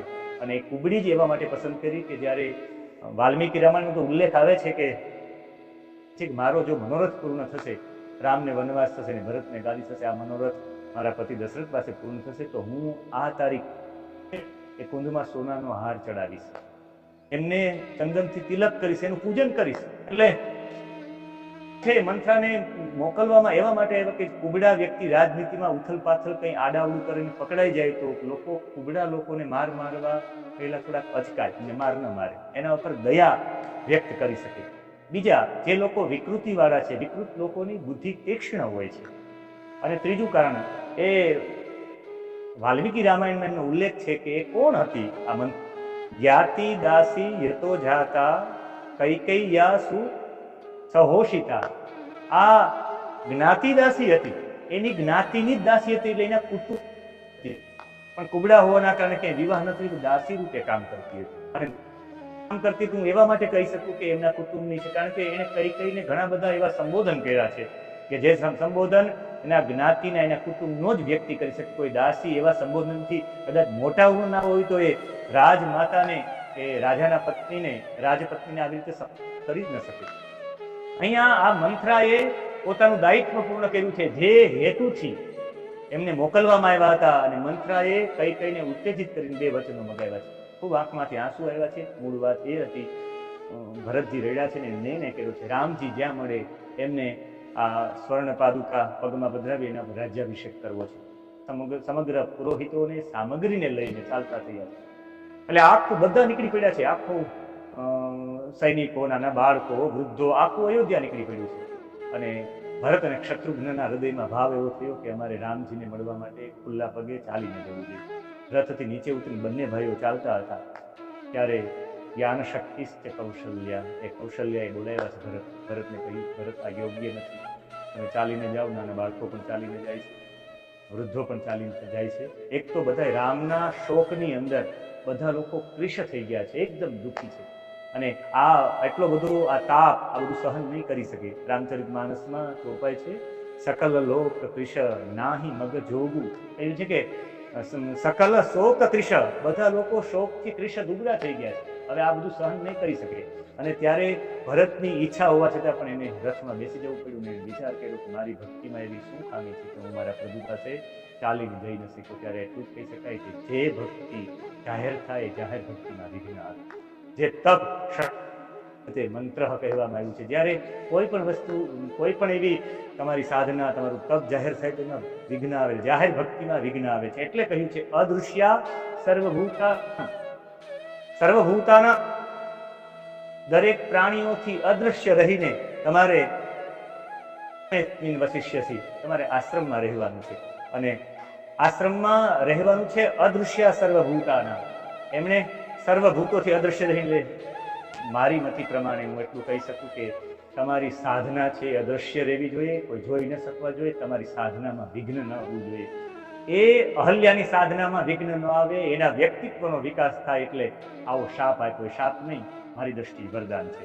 અને પછી કહ્યું છે કે જ્યારે દુર્ધર્ષ રામ જ્યારે પાદાર્પણ, રામ જ્યારે પ્રવેશ કરશે આ ઘોર વન, ત્યારે તું પવિત્ર થઈશ. હવે બીજા કોઈ આવે ત્યારે પવિત્ર થાય એમ કેમ નહીં? તો બહુ છે કે યદા ત્વે તદ વનમ ઘોરમ દશરથાત્મજઃ આગમિષ્યતિ દુર્ધર્ષ તદા પૂતા ભવિષ્યસી. એ દુર્ધર્ષ રામ જ્યારે ઘોર વનમાં પ્રવેશ કરશે ત્યારે તદા પૂતા ભવિષ્યસી, ત્યારે તું પવિત્ર થાય. વિચાર આવવો જોઈએ કે રામ જ આવે ત્યારે તું પવિત્ર કેમ થાય? શા માટે પવિત્ર રામથી જ થઈ, બીજા કોઈથી નહીં? અને રામ માટે પણ ઉલ્લેખ કર્યો, ખાલી રામ નહીં, દશરથાત્મજ. દશરથ આત્મજ, દશરથના પુત્ર રામ આવશે. આ ગમિષ્યતિ દુર્ધર્ષ પૂતા ભવિષ્યસી, ત્યારે તું પવિત્ર થઈશ. એટલે રામમાં એવું શું છે કે આમ અને મોહ. હવે પાછા આપણે ઓલા મૂળ શ્લોકમાં, જે શ્લોકથી આપણે શરૂઆત કરેલી હતી, તસ્યાતિથ્યેન દુર્વૃત્તે લોભ મોહ વિવર્જિતાઃ. રામનું એવો કયો આતિથ્ય સત્કાર કરવાથી, રામનો જ શા માટે આતિથ્ય સત્કાર કરવાથી લોભ અને મોહથી દૂર થઈ જાય? તો એનો મતલબ છે રામની અંદર જ્ઞાન અને વૈરાગ્ય ભરપૂર રીતે ભરેલા છે. એવા કેટલા બધા વાલ્મીકી રામાયણમાં દ્રષ્ટાંતો છે જે રામજી જ્ઞાન અને વૈરાગ્ય પ્રમાણો દર્શાવે છે. લાંબી ચર્ચા તો હું નહીં કરું, પણ એટલું તો એક મને યાદ આવે છે. યક્ષરાજ, એક સુકેતુ નામના યક્ષોના રાજા હતા. અને એ સુકેતુ હતા, એ સુકેતુની પુત્રી એ બીજી કોઈની તાટકા, જેને રામચરિત માનસમાં તાડકા કહેવામાં આવ્યું છે અને વાલ્મીકી રામાયણમાં તાટકા કહેવામાં આવ્યું છે. આ સુકેતુ નામના યક્ષ રાજાની દીકરી હતી. અને આ સુકેતુ હતા, યક્ષ એટલે દેવીઓની નામ. એમનાથી આ જે પુત્રીનો જન્મ થયો ને એ પુત્રીના લગ્ન સુંદ સાથે થયા હતા. અને એ સુંદ અને આ તાડકાથી એક દીકરો ઉત્પન્ન થયો, એ બીજો કોઈ. અને આ મારીચ થયો જ્યારે અગસ્ત્યના શાપથી સુંદનું મૃત્યુ થયું, ત્યારે મારીચ એને મારવા માટે દોડ્યો છે અગસ્ત્ય. વાલ્મીકી રામાયણમાં કથા આવે છે કે એ સમયે અગસ્ત્ય શાપ આપે છે કે તું જે દેવ યોનીને છોડીને રાક્ષસ યોનીને પ્રાપ્ત થાય, એટલે મારીચ રાક્ષસ યોનીને પ્રાપ્ત થયું. આખા યુદ્ધનું કથન છે. 6 દિવસ સુધી યુદ્ધ ચાલે છે. આમ તો દશરથ રાજા પાસે વિશ્વામિત્ર રામ અને લક્ષ્મણને માગવા માટે આવે છે. રામ અને લક્ષ્મણને માગવા માટે, યજ્ઞના રક્ષણ માટે. અને જ્યારે યજ્ઞના રક્ષણ માટે આવે છે ત્યારે વશિષ્ઠજી કહે છે, વિશ્વામિત્ર અને વશિષ્ઠને બંનેની મતભેદો હોય છે બ્રહ્મર્ષિ પદ માટે, પણ અહીંયા કહે છે કે તમારે બંને પુત્રોને આપવા જોઈએ. શા માટે આપવા જોઈએ? ત્યારે કહે છે કે એવા માટે આપવા જોઈએ કે તમને જે સંતાનો પ્રાપ્ત યજ્ઞમાંથી પ્રાપ્ત થશે. તો યજ્ઞ જ ન હોય તો રામ પણ પ્રાપ્ત ન થાય. આખા જગતને બધા કે યજ્ઞ શું આપી શકે, યજ્ઞ કરવાથી શું થાય? એમ કહી શકાય આ યજ્ઞ પરંપરાએ આપણે શ્રી રામ આપેલા છે, જે લાખો વર્ષથી આપણા હૃદયમાં છે. આ યજ્ઞ પરંપરા કરી શકે. યજ્ઞ પરંપરાથી જો તમને પુત્ર પ્રાપ્ત થયા હોય તો યજ્ઞ સંસ્કૃતિનું રક્ષણ કરવું તમારા પુત્રોની ફરજ. રામ અને લક્ષ્મણ બંને લોકો જાય છે, 5 દિવસ સુધી રક્ષણ કરે. 6થા દિવસે પ્રહારો થાય છે અને એ સમયે સુબાહુને રાત્રે સુબાહુ આવે છે, રુધિરની વર્ષા કરે છે. સુબાહુને પણ આગ્નેયાસ્ત્રથી એનો વધ કરે છે અને વાયુવાસ્ત્રથી નિશાચરોને મારે છે. પણ સૌથી પ્રથમ તાડકાનો વધ કરે છે અને તાડકાનો વધ કરે છે આમને કહેવાય રામ. તાડકા સ્ત્રી છે એટલે વધ કરવા માટે તત્પર નથી થતા. વારંવાર ઉપરથી પથ્થરનો વરસાદ થાય. મને તો એ શબ્દ ચિત્ર યાદ આવે, ચારે તરફથી વરસાદ થતો હોય પથ્થરનો, રામ ધનુષ્ય ચડાવીને એવું મારતા નથી કારણ કે સામે સ્ત્રી છે. મને તો રામ ઉપર રુધિરનો વરસાદ કરે, એક પછી એક એ પોતાની ચમત્કાર શક્તિઓથી અંતર ધ્યાન થઈ જાય. રામ ઉપર પ્રહાર થાય તો રામ ધનુષ્ય લઈને ઉભા છે, તાડકાને મારતા નથી. અને આ તાડકા માટે છેલ્લે વિશ્વામિત્ર આદેશ કરે છે કે ચાતુર્વર્ણમ હિતાર્થમ હિ, ચાતુર્વર્ણના હિત માટે હે રામ કર્તવ્યમ રાજસૂનું ના, કહે છે કે હે રાજપુત્ર તમે તમારું કર્તવ્ય કર્મ કરો છે નહીં, કારણ કે ચાતુર્વર્ણના હિત માટે કરવામાં આવેલો વધ છે. વધ સ્ત્રી વધ પાપને ભોગ્ય બનતા નથી. પૂર્વમાં વિરોચનની પુત્રી હતી મંથરા, એ મંથરા પૃથ્વીનો નાશ કરવા માટે નીકળી ગઈ હતી અને ઇન્દ્રએ એમનો વધ કર્યો. સ્ત્રીવધનું પાપ ઇન્દ્રને લાગેલું ન હતું. એમનાથી શુક્રાચાર્યની માં ઇન્દ્રાદિ દેવતાઓનું ભક્ષણ કરી જવા માંગતા ત્યારે ભગવાન વિષ્ણુએ સુદર્શન ચક્રથી એનું મસ્તક કાપી નાખ્યું. ભગવાન વિષ્ણુને ત્રિવદનો દોષ ન લાગ્યો. એટલે હું કહું છું, વિશ્વામિત્ર કહે, તમે આનો વધ કરો, દોષ નહીં. ચાતુર્વર્ણ્યમ હિતાર્થમ હિ, ચાતુર્વર્ણના હિત માટે તાડકાનો વધ કરે છે. આધ્યાત્મિક રામાયણમાં તાડકા માટે એટલું કહી શકાય, દુરાશા. જીવનમાં ખોટી ખોટી આશાઓ દરેક છે તાડકા છે. રામ છે, રામે એનો વધ કર્યો. રામ જ્ઞાની છે. જ્ઞાની વ્યક્તિ દુરાશાને દૂર કરી શકે છે. કારણ કે દુરાશા એટલે સંસાર પ્રત્યેની ખોટી આશા, સંસારના લોકો પ્રત્યેની ખોટી આશા, એ દુરાશા છે. આપણે અત્યારે આત્મનિર્ભર ચાલે પણ છે, બધા આત્મનિર્ભર રહી શકે. એ સમયમાં આપણે સંસાર પ્રત્યે દુરાશા રાખીએ. જેને સંસ્કૃતિ ઉત્થાનનું કાર્ય કરવું છે એને દુરાશા ન રાખવી જોઈએ. એને સંસ્કૃતના અભ્યુદયનું કાર્ય કરવું છે એને દુરાશા ન રાખવી જોઈએ. સંસાર પાસેથી લૌકિક અપેક્ષાઓ, અને એ લૌકિક અપેક્ષા કોણ ન રાખી? જે જ્ઞાની વ્યક્તિ છે ને એ દુરાશાને દૂર કરી શકે, દુરાશાને નિરસ્ત કરી શકે, એને નાશ કરી શકે. રામ જ્ઞાની છે એટલે તાડકાનો વધ કર્યો છે, દુરાશાનો વધ કર્યો છે. સંસાર પાસે એક અપેક્ષા નથી રાખી. એક જ પિતાજીના વચનમાં કોઈ પણ વાક્ય નીકળી ગયા રામ. આ દુરાશાનો વધ કરેલો છે, આ તાડકાનો વધ કરેલો છે. એના પછી સુબાહુ એટલે આધ્યાત્મિક રામાયણ એમ કહે છે કે સુબાહુ એટલે દૂષિત મન, મલિન મન. અને મલિન મનને દૂર કરવું હોય, મલિન મનમાંથી મલિનતા દૂર કરવી તો વૈરાગ્યના બળ છે. રામનું પ્રબળ વૈરાગ્યએ સુબાહુનો વધ કર્યો એટલે મનની મલિનતા દૂર કરી છે. અને પછી મારીચ આવે છે. મારીચને અહીંયા માર્યો નથી રામે. રામે એક ફણા વગરનું બાણ એવું માર્યું છે છાતીમાં. 100 યોજન સમુદ્ર પાર જઈને પડ્યો છે મારીચ. આમનો મતલબ મારીચ એટલે સુંદર કલ્પના, મનોહર કલ્પના. અને મનોહર કલ્પનાને મરાય નહીં, એને દૂર ખસેડી દેવાય. મનોહર ક્યારેક ફકાવે છે એટલે એને મૃત્યુ કલ્પના, મનોહર કલ્પના છે ને દૂર ખસેડી દેવાય. રામજીએ આ જ્ઞાન અને વૈરાગ્ય રામજીમાં છે. આવા તો ઘણા પ્રસંગો છે. આવા જ્ઞાન યુક્ત જે છે એનું પાદાર્પણ થાય તો તમે કદા પૂતા ભવિષ્યસી, ત્યારે તમે પવિત્ર થશો અને પવિત્ર વ્યક્તિ બીજા લોકોને પવિત્ર કરી શકો. એટલે તો આપણે યશ સ્મરે પુંડરીકાક્ષમ સબાહ્યાભ્યંતર સુખે, એટલે તો પુંડરીકાક્ષનું સ્મરણ કરીએ છીએ. આપણું તપ, આપણી સાધના, આપણી ભક્તિ, આ ભક્તિમાં જ્યારે પણ અદૃશ્ય રહીને થાય ત્યારે આપણા જીવનના ગુણોનો વિકાસ કરનારો છે, આપણા વ્યક્તિત્વનો વિકાસ કરનારો છે.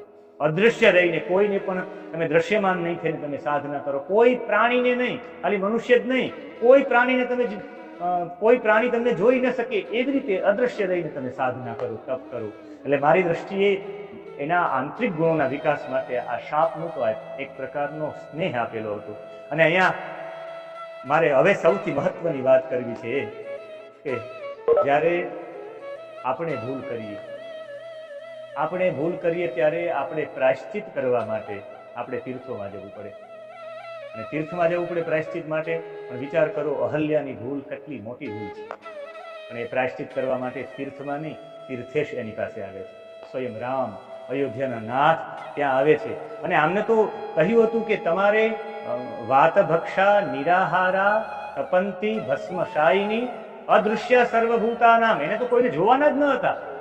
રામે જ્યારે વાલ્મીકી રામાયણમાં થોડોક ઉલ્લેખ અલગ છે. વાલ્મીકી રામાયણમાં જ્યારે મિથિલા પહોંચે છે રામ, વિશ્વામિત્ર અને લક્ષ્મણજી, ત્યારે રામ વિશ્વામિત્રને પ્રશ્ન કરે છે કે આ રમણીય અને આ સૂનો આશ્રમ કોનો છે? રમણીય તો છે પણ સૂનો કેમ છે? રામજી પણ એમને જોઈ ન શક્યા અને પ્રશ્ન કર્યો. ત્યારે વિશ્વામિત્રે સંપૂર્ણ કથા કહી છે કે અહીંયા રામજી એક ગૌતમજીનો આશ્રમ હતો. આખી કથા સંભળાઈ. અને ત્યારે રામજી ત્યાં સામેથી એમની પાસે ગયા. મારે હું કહીશ તો થોડીક અતિશયોક્તિ થશે, પણ જ્યારે આમાં ઉલ્લેખ છે વાલ્મીકી રામાયણમાં, ભગવાન જ્યારે ત્યાં જાય છે, રાઘવો તું તદા તસ્યાહા, રામ અને લક્ષ્મણો, તું તદા તત્યાહા, તદા ત્યારે તસ્યાહા પાદો જગૃહતુહુ મુદા, બંને લોકોએ અહલ્યાના પગ પકડી લીધા છે, ચરણ સ્પર્શ કર્યા છે. રામે અને લક્ષ્મણે અહલ્યાના ચરણ સ્પર્શ કર્યા છે. જગૃહતુહુ એને ચરણો પકડી લીધા છે. અને એવા માટે પકડી લીધા છે કે લોકોમાં મને એક એવો કોઈ વ્યક્તિ બતાવો જેને ભૂલ નથી કરી. કોણ એવો વ્યક્તિ જીવનમાં ભૂલ જ નથી કરી? તમારા મારાથી બધાથી ભૂલ થાય છે, પણ જ્યારે સ્ત્રીઓની વાત આવે ને ત્યારે હું ચોક્કસ કહીશ કે સ્ત્રીઓથી ભૂલ થશે ત્યારે સ્ત્રીઓ એને ઢાંકવાનો પ્રયત્ન કરશે. મારો વાંક નથી, હું આમ નથી, આવું કહેશે જ બધા લોકો.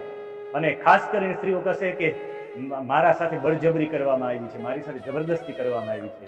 પણ મૌનમ સ્વીકૃતિ લક્ષણ, મૌન થઈ ગયા છે. સહર્ષ સ્વીકાર કર્યો કે અહલ્યાએ મારી. રામ કેટલું પારદર્શક જીવન, અહલ્યાના ચરિત્રમાંથી પારદર્શકતા લેવાની જરૂરિયાત છે.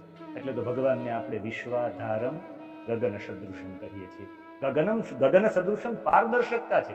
કેટલું પ્યોર જીવન છે એમનું કે એને પતિની સામે એક પણ તર્ક નથી કર્યો. પતિની સામે સહર્ષ એમને કહ્યું કે તારે આટલા વર્ષ સુધી આપણે શરૂઆતમાં શ્લોકમાં જોયું કે ઈહ વર્ષ સહસ્ત્રાણી બહુની નિવશિષ્યસી, તારે હજારો વર્ષ સુધી રહેવું પડશે. તૈયાર થઈ ગયા. કહ્યું કે અદૃશ્ય સર્વભૂતાનામ, તારે દરેક પ્રાણીઓથી અદૃશ્ય રહીને તપંતી તારે તપવાનું છે.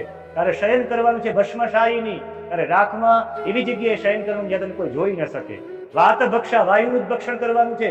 તારે નિરાહાર, આંખથી આહાર નહીં, કાનથી આહાર, ના વિચારોથી આહાર નહીં, તારે આહાર લેવાનો જ નથી. તૈયાર થઈ ગયા. આશ્રમે સ્મિન વશિષ્યસી, તારે આ જ આશ્રમમાં રહેવાનું. તૈયાર થઈ ગયા. પતિનો હજારો વર્ષ સુધીનો વિયોગ, આવી રીતે રહેવાનું, તપ કરવાનું, કોઈમાં દ્રશ્યમાન થવાનું નહીં. આ બધું ને જ્યારે રામ આવશે, દશરથાત્મજ, જ્યારે દશરથના પુત્ર રામ જ્યારે આવશે, આ ગમિષ્યતિ દુર્ધર્ષ તદા પૂતા ભવિષ્યસી, એ રામ આવશે ત્યારે તું પવિત્ર થઈ. અને આવી ભૂલ જેણે બધા ઢાંકવાનો પ્રયત્ન કરે પણ આને જાહેરમાં સ્વીકાર કર્યો છે. આ પારદર્શકતા યુક્ત જીવન, આપણે પણ પારદર્શકતા સાથે જીવન જીવીએ. ક્યારેય પણ એક પણ જગ્યાએ ખોટું બોલવાનો પ્રયાસ ન કરીએ. આપણે વારંવાર એક કોઈ વસ્તુને ઢાંકવા માટે કેટલી વખત ખોટું બોલવું પડે. એટલે જ્યાં સુધી બની શકે ત્યાં સુધી એક પણ જગ્યાએ ખોટું ન બોલવું, આવી પારદર્શકતા એટલે અહલ્યાનું જીવન છે. આવા જીવનથી એ અહલ્યાના વ્યક્તિત્વનો વિકાસ થયો છે, આ પારદર્શક જીવન. બીજું, જ્ઞાન અને વૈરાગ્ય, જે આપણા ચક્ષુ છે, આપણા અંતકરણના ચક્ષુ છે, આ ચર્મ ચક્ષુ છે, બે જ્ઞાન અને વૈરાગ્ય છે. જ્યારે જ્ઞાન અને વૈરાગ્યનું અસ્તિત્વ જતું રહે આપણા જીવનમાંથી, ત્યારે લોભ અને મોહ જાગૃત. આ ખૂણામાં લોભ અને મોહ જાગૃત થયા. મોહ હતો કે મારા પ્રત્યે આકર્ષિત છે ઇન્દ્ર, લાલાઈ જતા મને મેળવવામાં. લોભ હતો કે હું આ ક્યાં ખૂણાના જીવનમાં રહું છું, ગૌતમ સાથે સાધના કરીને. ક્યાં એનું વૈભવી જીવન, આ વૈભવી જીવન પ્રત્યેનો લોભ અને મોહની જાગૃતિ થઈ. કારણ કે લોભ અને મોહ જ્ઞાન અને વૈરાગ્યના અભાવમાં, વૈરાગ્યનું નેત્ર ફૂટી ગયું એટલે એને મોહ જાગી ગયો, અને વૈરાગ્ય જ્યાં હોય ત્યાં જ્ઞાનનું નેત્ર પણ ફૂટી ગયું એટલે લોભ પ્રાપ્ત થયો. એટલે જ્ઞાન અને વૈરાગ્યની વૃદ્ધિ આપણા જીવનમાંથી લોભ અને મોહન છે. અને એમના પછી આતિથ્ય કર્યું છે. આતિથ્ય ક્યારે થયું છે? જ્યારે લોભ અને મોહમાંથી મુક્તિ. ક્યારેય પણ આપણે કોઈનું આતિથ્ય કરીએ, એ આતિથ્ય દ્વારા જ. તસ્યાતિથ્યેન દુર્વૃત્તે લોભ મોહ વિવર્જિતાઃ, પ્રથમ શ્લોક, એનાથી આપણે પ્રારંભ કર્યો છે. રામના આતિથ્ય દ્વારા, તેમના આતિથ્ય દ્વારા, હે દુર્વૃત્તે, દુર્વૃત્તિ ધારણ કરનારી, લોભ મોહથી તું છૂટી જઈશ. અહીંયા લોભ અને મોહથી છૂટી ગયા કે એવા લોભ મોહને મુક્ત કરનારા જ્ઞાન અને વૈરાગ્યનું પ્રાદુર્ભાવ છે. સાક્ષાત રામ જ્ઞાનની મૂર્તિ છે તો લક્ષ્મણજી વૈરાગ્યની મૂર્તિ. બંને લોકોનો પ્રવેશ થયો, અને જેવો એ બંને લોકો પ્રવેશ થયો, પ્રવેશ થવાની સાથે જ્ઞાન અને વૈરાગ્યના પ્રવેશ થવાથી લોભ અને મોહથી દૂર થઈ ગયા, અને દૂર થવાના કારણે એમની પૂજન કર્યા. વ્યક્તિત્વના વિકાસ માટે આખા અહલ્યાજીના ચરિત્રમાં ધૈર્ય છે. અને ધૈર્ય સૌથી 10 લક્ષણો છે ધર્મના. ધૃતિ, ક્ષમા, દમો, સ્થેયમ, શૌચમ, ઇન્દ્રિય નિગ્રહ, ધીર, વિદ્યા, સત્યમ, ક્રોધો, દશકમ ધર્મ લક્ષણ. 10 ધર્મના લક્ષણ છે. એમાં પહેલું લક્ષણ ધૃતિ છે. અને ધૃતિ એમને જ કહી શકાય, મારી દ્રષ્ટિએ અહલ્યા મહાત્મા છે. ભર્તુહરિ મહાત્માના લક્ષણો કહે છે કે મહાત્મા કોને કહી શકાય? વિપદિ ધૈર્ય મથાભ્યુદયે ક્ષમા, સદસી વાક પટુતા યુધિ વિક્રમઃ, યશસી ચાભિરુચિર્વ્યસનં શ્રુતૌ, પ્રકૃતિ સિદ્ધમિદં હિ મહાત્મનામ. બીજા લક્ષણોની ચર્ચા નથી કરવી, વિષયાંતર ન થાય. એટલે વિપત્તિ ધૈર્ય, વિપત્તિના સમયમાં ધૈર્ય રાખે એમની ધૃતિ કહેવાય. કેટલું ધૈર્ય, હજારો વર્ષ સુધી ધૈર્ય રાખ્યું. શબરીએ જેટલી પ્રતીક્ષા નહીં કરી હોય એનાથી વિશેષ પ્રતીક્ષા અહલ્યાએ કરી છે. અને અહલ્યાના જીવનમાં પતિના વચન ઉપર વિશ્વાસ, પતિના વચનમાં પતિએ જેમ કહ્યું એ સહર્ષ સ્વીકાર્યું છે. કોઈને પણ દ્રષ્ટિમાં, એક પણ પ્રાણીની દ્રષ્ટિમાં આવ્યા જ નથી. રામને પણ દ્રષ્ટિમાં ન આવ્યા હતા. સુના આશ્રમ જોઈને પ્રશ્ન કર્યો ત્યારે વિશ્વામિત્રે કહ્યું કે આવી રીતે થયું છે ને રામ તમારા આગમનની પ્રતીક્ષા કરે છે. અને હંમેશા પછી તો ગૌતમ ને અહલ્યા બંને આવે છે અને ગૌતમ ને અહલ્યા પાદ્યથી અર્ઘ્યથી વિધિવત સંસ્કાર સાથે પૂજન કરે છે. અને એવું પૂજન ક્યારે કરાય? હિમાલય ઉપર તપ કરતા હતા. એ તપ થઈને પવિત્રતા, આંતરિક અને બાહ્ય પવિત્રતા મેળવી લીધેલી હતી ગૌતમે, ને અહલ્યાએ પણ અહીં અદ્રશ્ય રહી અને સાધના કરીને પવિત્રતા મેળવી લીધી. પવિત્રતા મેળવી અને પૂજન કરવું જોઈએ. પવિત્ર થઈને પૂજન કર્યું છે. એટલે તો પૂજન કરતા આપણી સંસ્કૃતિમાં પણ કર્મકાંડમાં એક પ્રયોગ છે, હેમાદ્રી ઋષિનો સંકલ્પ, પ્રાયશ્ચિત સંકલ્પ. અને એ પ્રાયશ્ચિત સંકલ્પ બધા શ્રવણ કરી હેમાદ્રી ઋષિનો ને પછી પૂજન કરે છે. એટલે પ્રાયશ્ચિતમાં એ સ્વીકારવાનું હોય કે આ પાપો મેં કરેલા છે. અહીંયા એમને બધા પાપોનો સ્વીકાર કરેલો છે.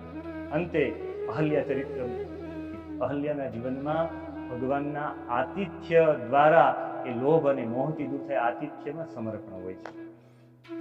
સમર્પણની ભાવના બને. સમર્પણ કરવામાં જે વ્યક્તિ સમર્પણ કરે એના જીવનમાં, આખા અહલ્યાના જીવનમાં જો તો પતિ સામે પણ કઈ બોલ્યાની કેટલી વિનમ્રતા, આખું જીવન એવી રીતે વિનમ્રતા સાથે જીવન જેવું. રામ આવ્યા ત્યારે વિનમ્રતા સાથે, આ એના જીવનમાં વિનમ્રતા હતી. મારે એક દ્રષ્ટાંત આપીને આ ચરિત્રને વિરામ આપવો છે. અને આજે મંદવાસર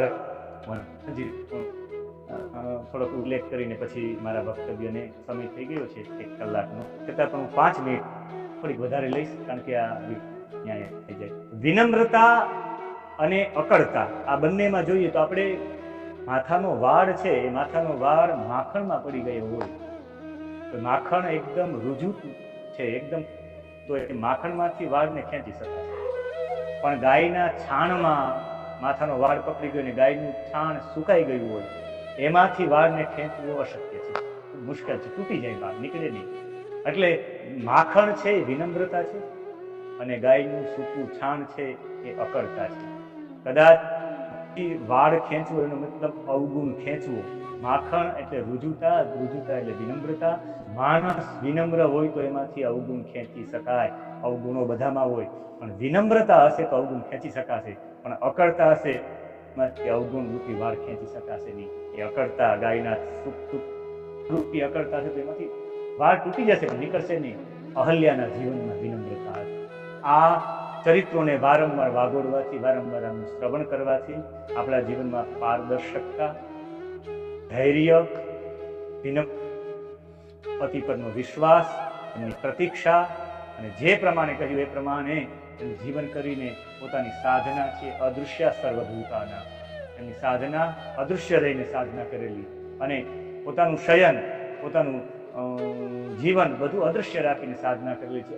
આવી પ્રતિભાના માધ્યમથી આ બધા દૈવી ગુણોનું આપણે અવલંબન કરીને આપણે આપણા અંતરંગ પ્રકાશત્વ, આપણે પૂર્વ જ વ્યાખ્યા કરી કે વ્યજ્યતે, ત્યારે પણ વ્યજ્યતે અનયા ઇતિ વ્યક્તિ, એટલે વાચસ્પત્યમાં એ પ્રકાશ, એ પ્રકાશત્વનો એ આંતરિક અને બાહ્ય ગુણો અને એ ગુણોના સમુચ્ચયનો વિકાસ કરવો એ જ વ્યક્તિત્વનો વિકાસ છે. આ ચરિત્રના માધ્યમથી આપણા સૌના વ્યક્તિત્વનો વિકાસ થાય.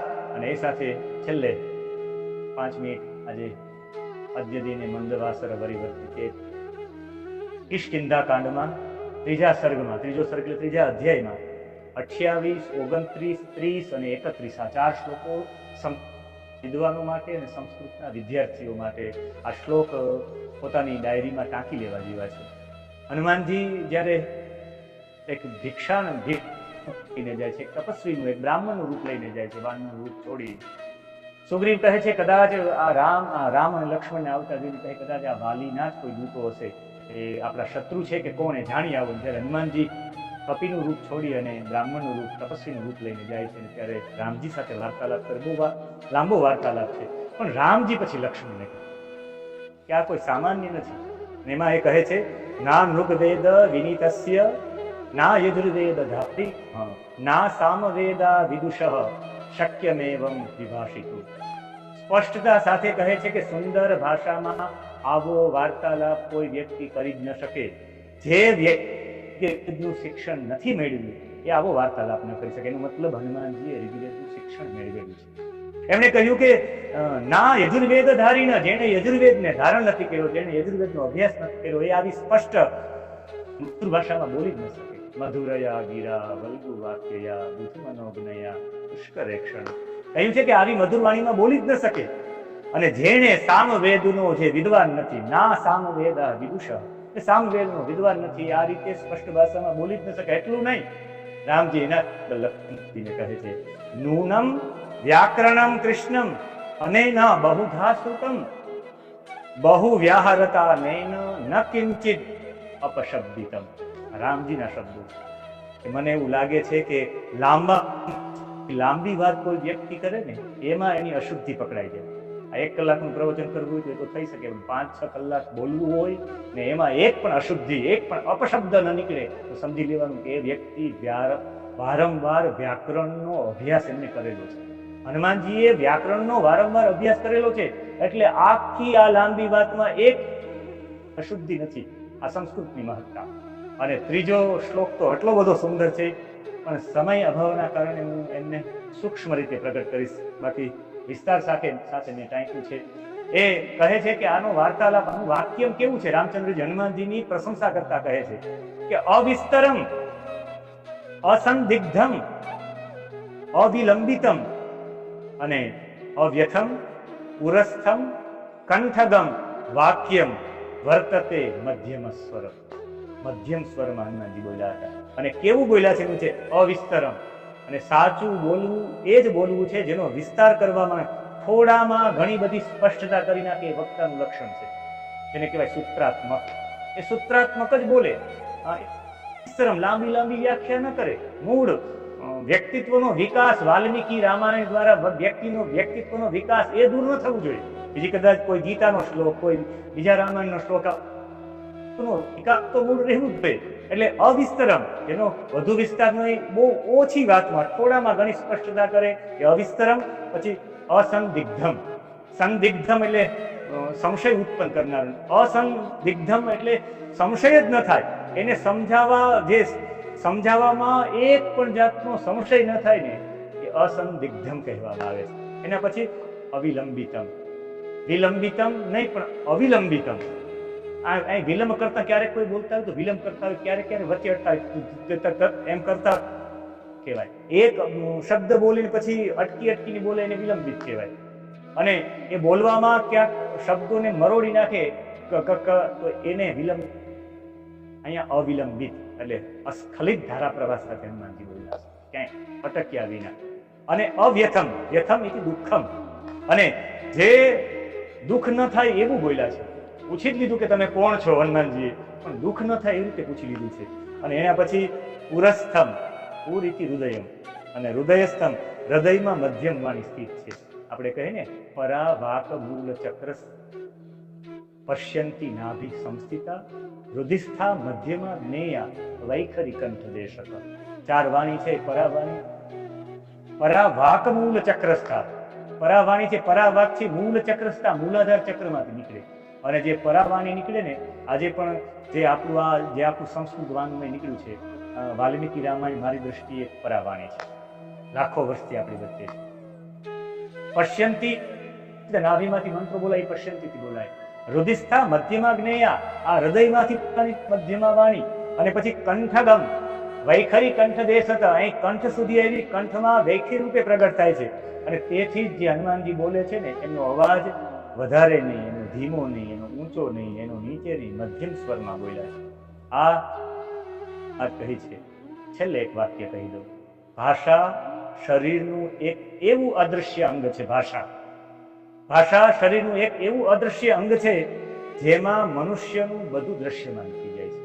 એટલે મધુરૈને સમાપે અંગીકૃતા કોટિ નિકાષ્ટ ભાષા નાંગીકૃતા દેવ ગિરાચયેન ન શોભતે તસ્ય મુખારવિંદે અસ્ફતે તસ્ય મુખારવિંદમ દૂરબિંદુ વિધવા લલાટે. જયતુ સંસ્કૃતમ. આપ સૌનો ખૂબ ખૂબ ધન્યવાદ. આજના દિવસે જે સંયોજક છે, જે ગુરુજી ડૉક્ટર પંકજભાઈ રાવલ, સચિવ શ્રી ડૉક્ટર દશરથભાઈ જાદવ તથા લલિતભાઈ પટેલ સહિત अस्माकं माननीयाः कुलपतिपदे राराजमानाः गोपबन्धुमिश्रा महाभागाः तेषां सर्वेषां चरणकमलेषु प्रणमामि।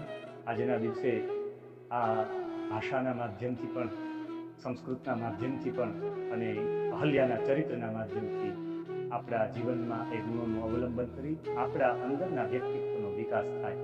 મને એક મહાભારતની એક સ્મૃતિ થાય છે, એટલે હું પુનઃ કહીશ. મહાભારતમાં જ્યારે ધૌમ્ય ઋષિ 13 વર્ષના વનવાસમાં પાંડવો સાથે જાય છે, ત્યારે પાંડવોમાં યુધિષ્ઠિર કહે છે કે મારો એક સમય હતો, હું 30,000 બ્રાહ્મણોને, ગૃહસ્થ બ્રાહ્મણોના જીવન યાપનનો તમામ જીવન ખર્ચ ભોગવતો હતો, પણ આજે પણ છે નહીં, એટલે હું આપનું વહન કરી શકીશ નહીં. ત્યારે બધા બ્રાહ્મણો ભિક્ષા માગીને પણ તમારી સાથે રહેશું, કારણ કે આ દુઃખના સમયમાં અમે નહીં રહેશું તો આપને સારી સારી કથા કોણ સંભળાવશે? તમારા માટે અમે જપ કરશું, તર્પણ કરશું, સારી કથા સંભળાવશું. એમના માધ્યમથી આપના જીવનની અંદર ગુણોનો આવિર્ભાવ થાય ને ગુણોના આવિર્ભાવથી આપના વ્યક્તિત્વનો વિકાસ થાય. એટલે ગુણોનો સમુચ્ચય વિકાસ છે. અને આવા સદગ્રંથોના માધ્યમથી આવા જેને આપણે કલંકિત ચરિત્રો માનીએ છીએ, એ કલંકિત ચરિત્ર નહીં, એમાંથી પણ ગુણોનું આધાન કરી શકાય, ગુણોનું અવલંબન કરી શકાય, ગુણોનું રોપણ કરી શકાય અને આપણા જીવનના પ્રકાશનો, એ પ્રકાશત્વનો, એ વ્યક્તિત્વનો વિકાસ થઈ શકે. સૌનો ખૂબ ખૂબ આભાર. સૌને જયતુ સોમનાથ.